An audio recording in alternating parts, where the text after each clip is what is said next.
그 시대의 흐름을 아는 방법 중에요.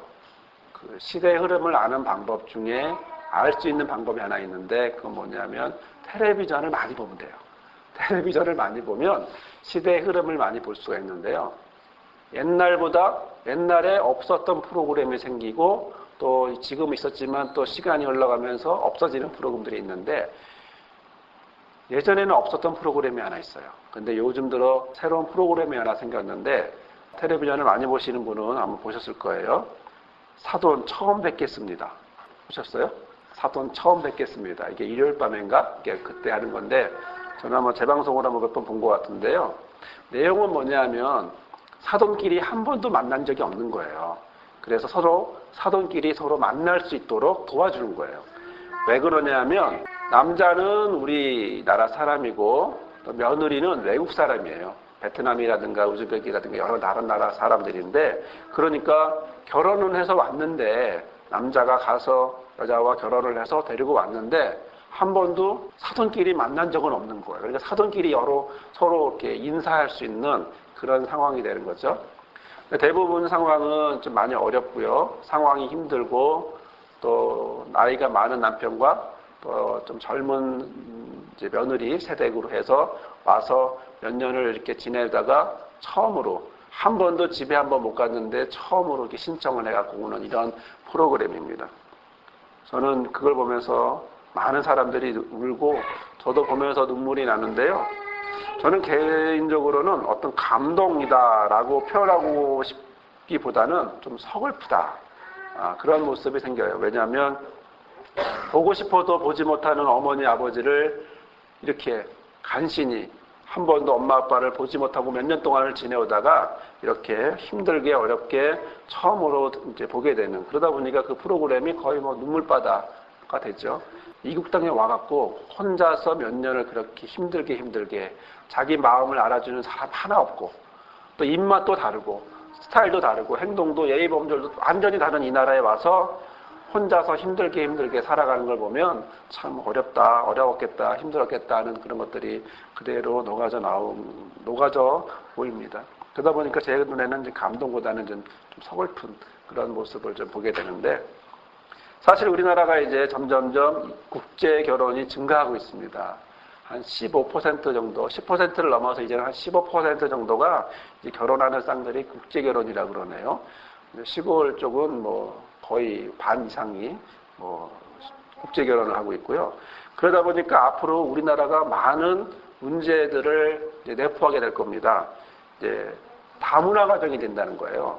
하나의 문화가 아니라 지금까지 내려왔던 이런 문화가 한 가지의 문화가 아니라 이제는 다문화라 그래서 여러 가지 문화들, 베트남 문화도 있고 우즈벡 문화도 있고 여러 가지 문화들이 같이 이제 이 땅에 공존해야만 하는, 같이 지내야만 하는 그런 시대가 된 거예요. 그런데 준비를 하지 않으면 그것 때문에 너무 많은 어려움이 생기게 될 텐데요. 근데 아쉬운 점은 아직까지 우리나라의 정서는 뭐냐면 머리는 그렇게 해야지라고 말할지 몰라도 정서는 뭐냐면 백이민족, 한민족, 한결에 이런 식으로 이야기를 하다 보니까 인종차별이 이제 심하게 되었습니다. 또 인종차별이 분명히 더 심할 수도 있고요. 이제 결혼을 했으니까 자녀들이 태어나겠죠. 그러면 혼혈아가 생길 것이고 혼혈아 때문에 여러 가지 문제들이 이제 발생하게 될 거고요.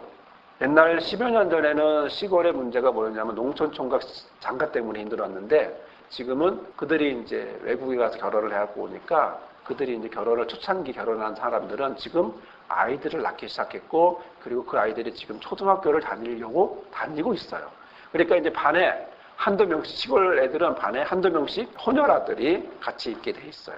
그러면 지금 이제 시작하는 이런 모습이 앞으로 10년 뒤에는 어떻겠어요?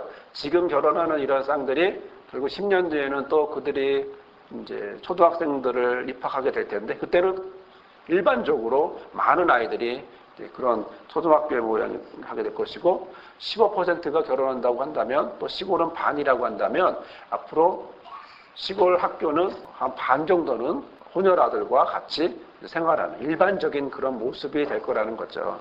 자, 이렇게 가족이 된다라는 것이 단순히 남자와 여자가 사랑해서 결혼해서 자녀를 낳고 이런 문제에서 다른 사회 문제까지 앞으로 우리는 예상할 수밖에 없고 고민할 수밖에 없고 또 준비해 가야 된다는 것이죠.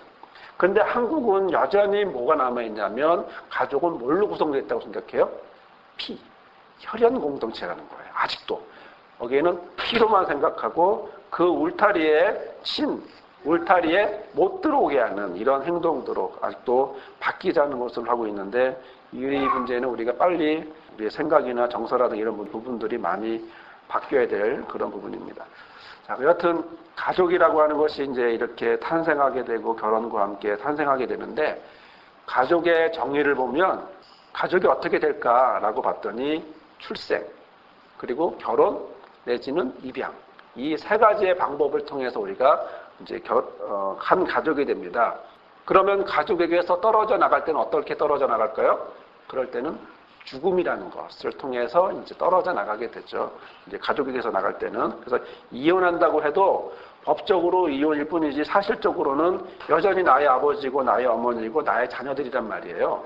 그러니까 사실적으로는 여전히 가족 관계가 되고 이혼 후 또 재혼을 하게 되면 이걸 복합가정이라고 그러는데요. 복합적인 가정이 되면서 새로운 사람이 와서 또 다른 어머니, 또 다른 아버지가 되고 또 같이 온 형제 자매는 이복이라고 할 수는 없지만 다른 형제 자매가 돼서 같이 어제까지는 아니었는데 오늘부터는 이제 형제 자매로 그렇게 불리는 그런 모습이 되게 되어 있습니다. 자, 그러면 이 가족이라는 게 언제부터 시작되었을까? 언제부터 시작되었을까요? 성경은 가족의 기원을 분명하게 말해주고 있어요.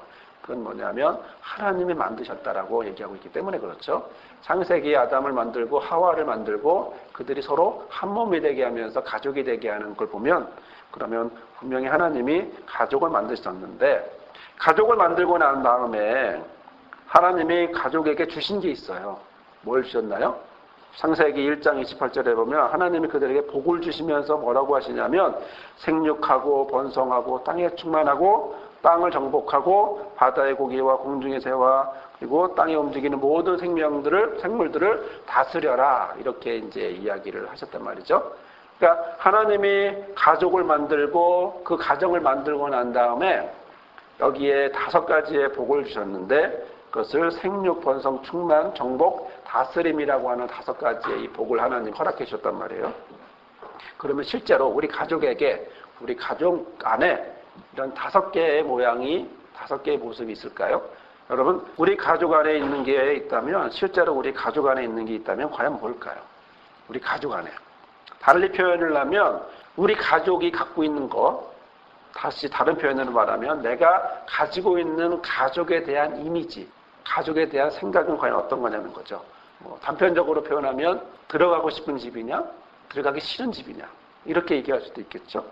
들어가고 싶다면 무엇이 있기 때문에 들어가고 싶은 거고 들어가기 싫다면 무엇이 있기 때문에 들어가기 싫은 거예요. 그러니까 가족 안에 무엇이 있기 때문에 그 가정 안에 무엇이 있기 때문에 집을 들어가고 싶기도 하고 들어가기 싫기도 하는 그런 모양으로 되는데 여기에는 이제 구성원도 어떤 사람일까 이게 여러 가지 문제가 될 수도 있고요. 또 하나는 이제 중독된 사람이 그 안에 있느냐에 따라서 이제 문제가 될 수도 있겠죠. 그 집안에 어떤 사람이 있느냐에 따라서 여러 가지 이야기를 할 수 있겠는데요. 다시 한번 제가 물어보겠습니다. 여러분, 우리의 가족에게 있는 게 뭘까요? 어떤 게 우리가 가족 안에 우리는 어떤 게 있을까요? 교과서적인 대답을 하면 사랑, 그렇죠? 교과서적인 대답이죠.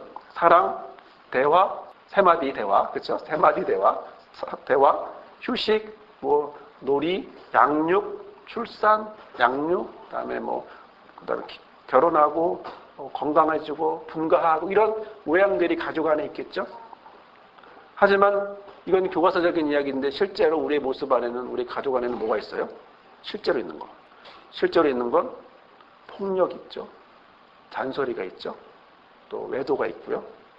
그리고 경제적인 어려움이 있고 병이 있고 이런 많은 것들이 있어요. 좋은 것만 있으면 참 감사할 텐데 그래서 들어가고 싶은 집이 될 텐데 우리가 과거를 생각해 보면 과연 집을 들어가고 싶었나? 아니 집이 들어가기 싫었던 사람들도 그런 경험들도 우리가 많이 있는데요. 그건 집안에 내가 원하지 않은 그것들이 있기 때문이라는 거죠. 결국 가정이 내 삶의 중심인데 이 가정이 내 삶의 중심이면서 가장 나에게 영향력을 가장 많이 미치면서 내가 나되게 만드는 근원이 결국 가정인데 그 가정이 갖고 있는 건 좋은 것도 있고 결국 나쁜 것도 있고 이 두 가지가 그 가정 안에 같이 들어있다는 거죠. 아버지가 술을 드시거나 아니면 술을 안 드시거나 어머니가 다른 모습을 하거나 이 모습을 하거나 무슨 말씀이냐면 내가 만약에 현재 이런 모습인데 나를 만들게 한 그런 근원의 모습이 우리 가정으로부터 출발을 했는데 그러면 이 가정 안에 다른 것이 있었다면 나는 어떤 모습이었을까요?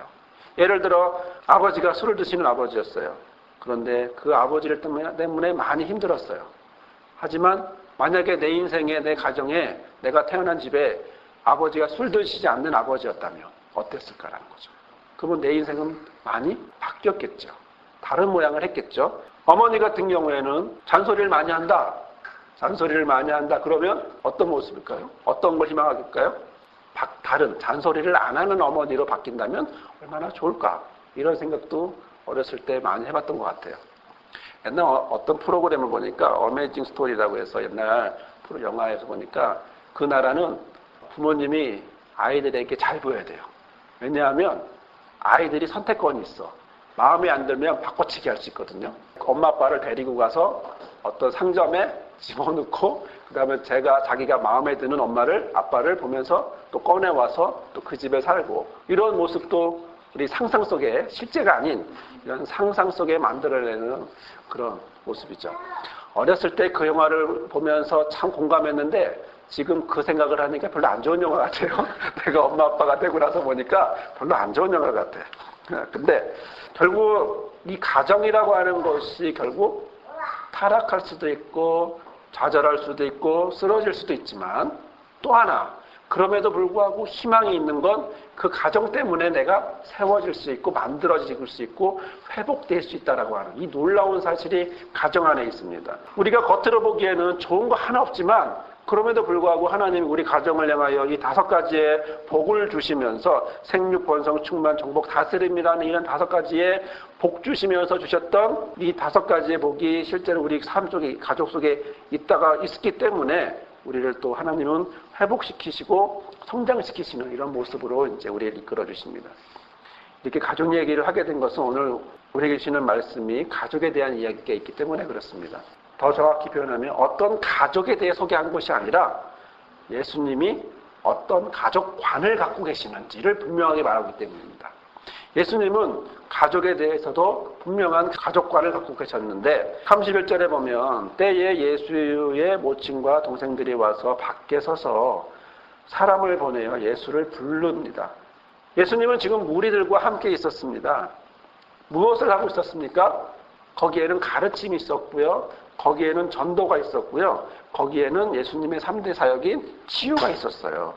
이렇게 바쁘게 분주하게 특히 3장 20절에도 보면 식사할 겨를도 없을 정도로 이렇게 바쁘게 움직이시는 예수님의 모습을 보면서 이렇게 무리들과 함께 하셨는데 그때 밖에 예수님의 가족들이 찾아온 거예요. 예수님의 가족들이 찾아와서 예수님을 불러요. 뭐라고요? 밖에 서서 사람들을 들여보내서 야, 예수님 좀 불러봐. 예수 좀 불러줘봐. 이렇게 이야기를 하고 있단 말이죠. 자, 그런데 상황이 어떤 상황이에요? 여러분 한번 상상을 한번 해보세요. 34절에 보시면 예수님의 주변에는 사람들이 둘러앉아 있단 말이에요. 그런 상황에서 예수님이 그들과 함께하고 있는데 밖에는 예수님의 가족이 온 거예요. 예수님이 무리들과 같이 있는데 밖에는 예수님의 가족들이 와 있는데 자, 그러면 가족들이 왜 왔을까요? 왜 왔을까요? 우리가 지난주에 말씀을 통해서 우리가 보았죠. 21절에 보면 예수의 친족들이 듣고 불러러 나왔는데 왜냐하면 그가 미쳤다라고 하는 소문을 들었기 때문이에요. 그래서 예수님을 붙잡으려고 데리고 가려고 미쳤다라고 하는 소문을 듣고 예수님을 데려가려고 이렇게 예수님이 있는 쪽으로 와서 예수님을 부르게 되었는데요. 과연 이들은 무엇을 하고 있었는지 또 왜 이 땅에 오셨는지 예수님이 왜 이 땅에 오셔서 무엇을 하고 있는지에 대해서 알았나요? 몰랐나요? 전혀 몰랐다라는 거예요. 관심이 없었는지 예수님이 어떤 삶을 살고 어떤 사역을 하고 있는지에 대해서 전혀 관심이 없었다라고 하는 사실입니다. 그런 중에 무리가 예수의 주변으로 둘러앉아 있다가 전해주게 되죠. 뭐라고 전해주죠? 32절에 무리가 예수를 둘러줬다가 여짜오되 보소서 당신의 모친과 동생들과 누이들이 밖에서 찾고 있어요 라고 이야기를 하고 있어요. 자, 예수님은 몰랐어요. 예수님은 사역을 하고 있었고 3대 사역을 하고 있었기 때문에 몰랐어요. 그런데 갑자기 가족 얘기가 나와요. 뭐라고요? 예수님 보세요. 저기 당신의 엄마하고 동생들하고 누이들이 왔어요. 이렇게 이야기를 해줬단 말이에요. 사람들은 그러면 어떤 시선을 갖게 될까요? 사람들은 이건 궁금해져요. 과연 예수님이 어떤 반응이 보일까? 어떤 행동을 하실까? 궁금해져요. 그리고 또 하나의 관심은 뭐죠? 예수님의 가족은 누굴까? 이 관심이 있겠죠. 요즘 연예인 한 사람만 보지 않고 누굴 보죠? 가족도 보잖아요. A가 있는데 동생은 닮았다 안 닮았다. 또 A보다 더 예쁘다 안 예쁘다. 뭐 이런 식으로 똑같다 안 똑같다. 뭐 이렇게 얘기하는 것처럼 그리고 예수님에게 관심이 많았던 이 사람들은 결국 열심히 사역하고 있는 예수님에게 예수님이 어떤 반응을 보일지도 궁금했고 또 어떤 사람이 가족일까? 여기에도 이제 궁금해하게 되었어요. 그래서 예수님이 엄마를 부르고 동생을 부르고 형제들을 부를 줄 알았는데 예수님은 전혀 거기에 움직임이 없어요. 그리고 거기 가지도 않아. 부르지도 않아. 그러면서 오히려 계속 그것을 가지고 계속 말씀을 가르치게 되는데요. 누가 참으로 가족인지에 대해서 갑작스럽게 이야기를 하는 거예요. 마치 어떤 얘기냐면 누가 질문을 했고 거기에 대한 답을 내리듯이 33절에 보면 대답하시되 그렇죠? 그들에게 대답합니다. 누가 내 모친이고 동생들이냐. 질문을 받은 것처럼 대답을 해주시는 거예요. 누가 내 모친이고 내 동생들이냐. 예수님은 자기 주변에 앉아있는 사람들을 둘러보시면서 이야기합니다. 34절에 둘러앉은 자들을 둘러보시면서 보라 이겁니다. 보라 내 모친과 내 동생들을 보라 이겁니다. 영어 성경으로는 내 모친과 내 동생들이 여기에 있다 이렇게 얘기하는 겁니다. 보라 여기에 있는 자들이 내 모친과 내 동생들이다 형제들이다 이렇게 얘기하는 거예요. 보아라 내 어머니와 내 형제들이다. 사람들은 그 얘기 들었을 때 어떤 생각을 했을까요? 당황하지 않았을까요? 이게 무슨 소리야? 왜요? 이 사람들은 지금 예수님의 형제가 되고 싶어요? 예수님의 어머니가 되고 싶어요? 아니요, 관심 없어요. 이 사람들은 그냥 무리일 뿐이에요. 어떤 무리? 병고침을 받고 싶은 무리. 그리고 한번 잘못된 거 보이면 그걸 갖고 모함할 무리. 이 두 무리일 뿐이지 내가 예수님과 함께 살면서 예수님의 형제 자매가 돼야지. 이런 데 관심 있는 게 아니에요. 몇 명, 제자로 뽑힌 몇 명 빼고는 나머지는 그런 관심도 없어요. 이게 예수님의 두 번째 사역의 초반에 있었던 갈릴리 전도 초반에 두 번째 전도의 초반에 있었다는 거죠. 그런데 갑자기 자기들 하면서 보라 이 사람들이 내 형제고 내 모친이라는 거예요. 우리는요. 다음 말씀에서 그러나 모든 사람이 다 형제요 자매가 되는 것이 아니라 형제와 자매가 되기 위해서는 조건이 있음을 우리는 보게 돼요. 이게 뭐죠? 하나님의 뜻대로 행하는 사람. 35절에 누구든지 하나님의 뜻대로 하는 자는 내 형제요 자매요 모친이다 라고 말씀하고 있습니다. 누구든지 하나님의 뜻을 행하는 사람, 바로 그 사람이 내 형제고 내 자매고 내 어머니라고 말씀을 하고 있는데요. 여러분 형제라고 하는 자매라고 하는 어머니라고 하는 것을 한마디로 뭐예요? 가족이죠. 원래 가족은 뭘로 되었어요? 혈연으로, 그리고 결혼으로, 그리고 입양으로 이렇게 가능해졌는데, 그리고 이런 관계를 통해서 엄마 아빠라고 하는 관계들이 엄마 아빠 형제 자매라고 하는 모양이 생겼는데, 그런데 예수님은 지금 다른 기준을 이야기하고 있습니다. 무슨 기준이요? 하나님의 뜻대로 행하는 자. 하나님의 뜻대로 행하는 자가 누구예요? 가족이라는 거예요. 저는 한 가지 여기서 의문이 하나 생기게 됐는데요. 자, 이 무리들은 과연 하나님의 뜻을 행하는 사람이었을까요? 이 무리들은 지금 관심이 어디 있습니까? 자기들이 치료받는 데 관심이 있어요. 모함하기 위해 있어요. 그러면 이 사람들은 지금 예수님이 말하는 것처럼 하나님의 뜻을 행하는 그런 사람으로 지금 그렇게 행동하고 있나요? 더 나아가서 이 사람들은 앞으로 뭐 할 사람들이에요? 이 사람은 예수님을 배반할 사람들이에요. 십자가에 예수님을 달게 할 사람들이에요.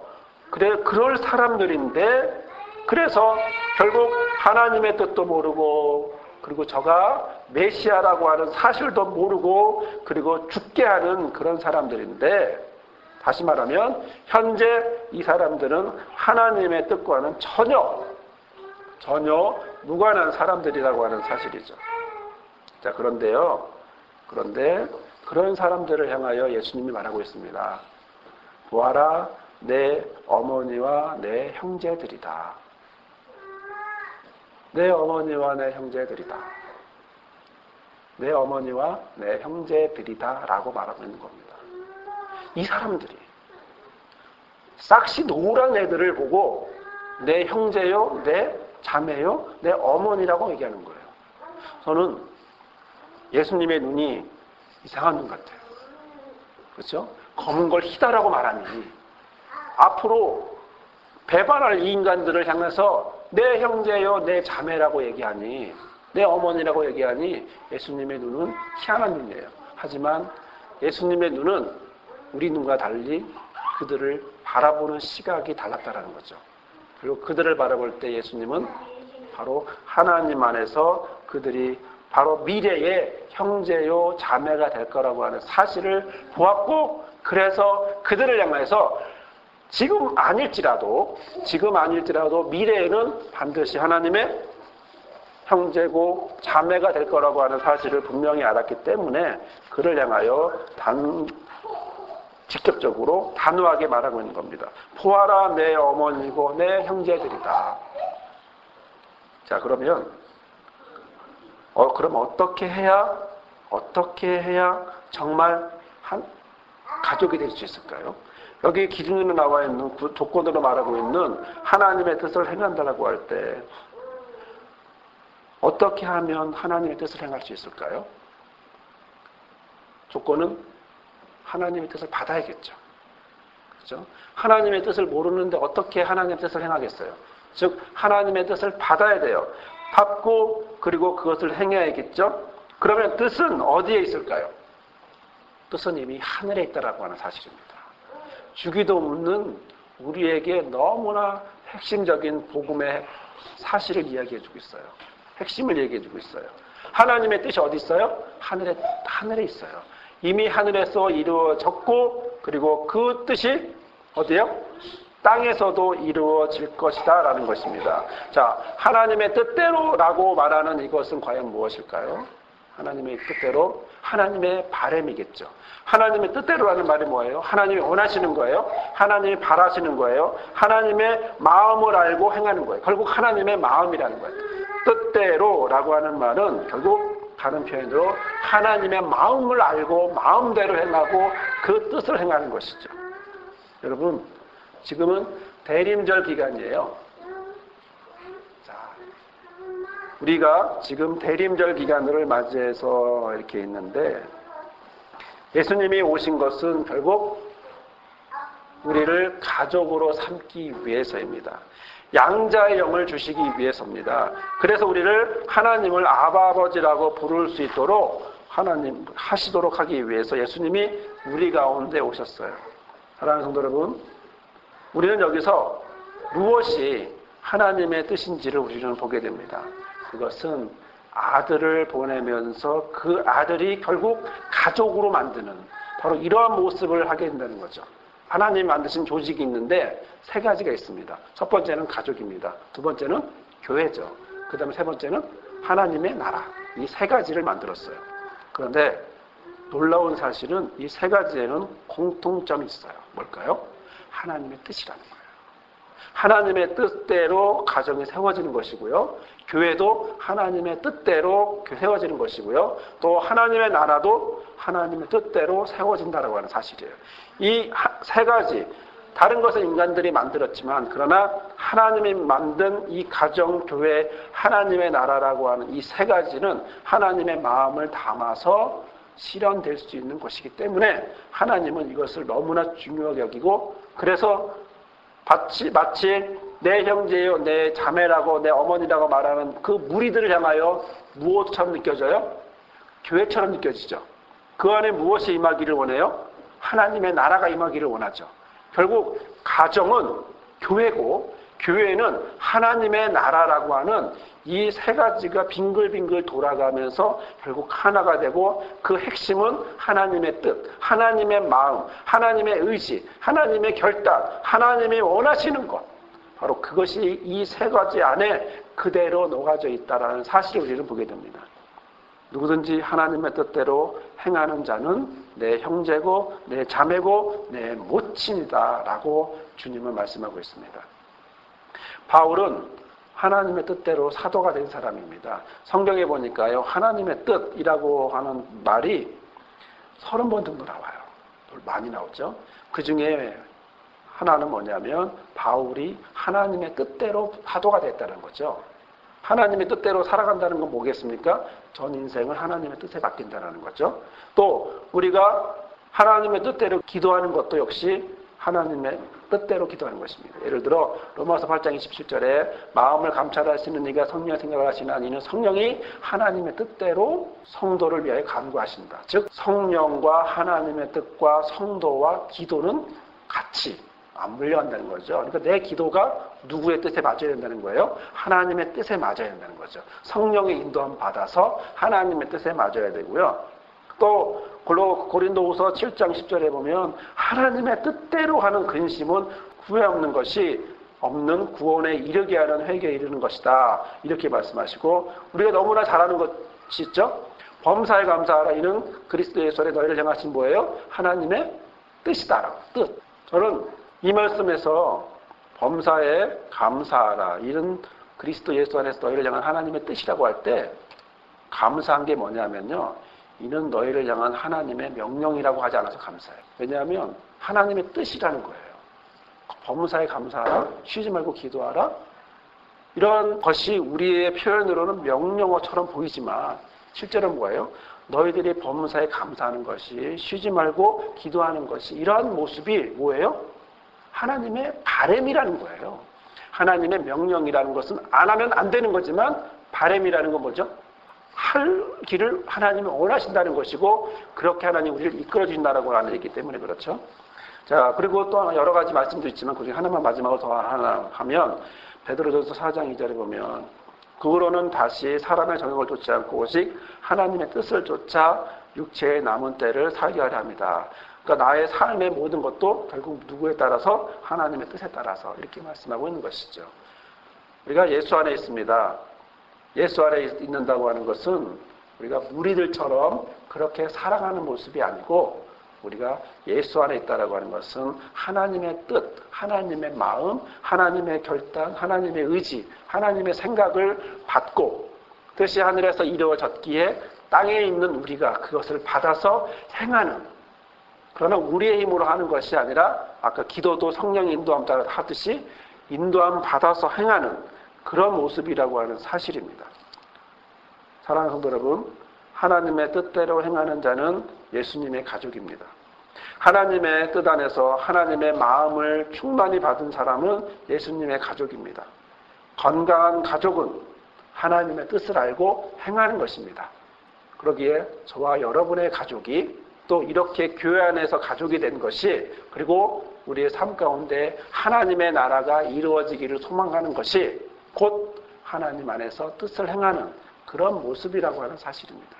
저와 여러분의 삶이 이런 하나님의 뜻을 행하는 그러한 건강한 모습으로 살아가는 저와 여러분이 되기를 주님의 이름으로 축원합니다. 아멘. 하나님, 이 시간 우리와 함께 하시니 감사합니다. 예수님은 가족을, 교회를 그리고 하나님의 나라를 하나님의 뜻을 행하는 자로 함께하기를 원하셨습니다. 주님, 우리의 가정이, 우리의 교회가, 하나님의 나라가 우리 가운데서 하늘의 뜻이 하늘에서 이루어진 것처럼 땅에서도 우리의 삶 가운데서 온전히 이루어지고, 또한 우리 가족은 하나님의 뜻을 온전히 행하는 그런 가족 될 수 있게 도와주옵소서. 주께서 우리를 오른손으로 붙잡아 주심을 믿고 예수님의 이름으로 기도드렸나이다. 아멘.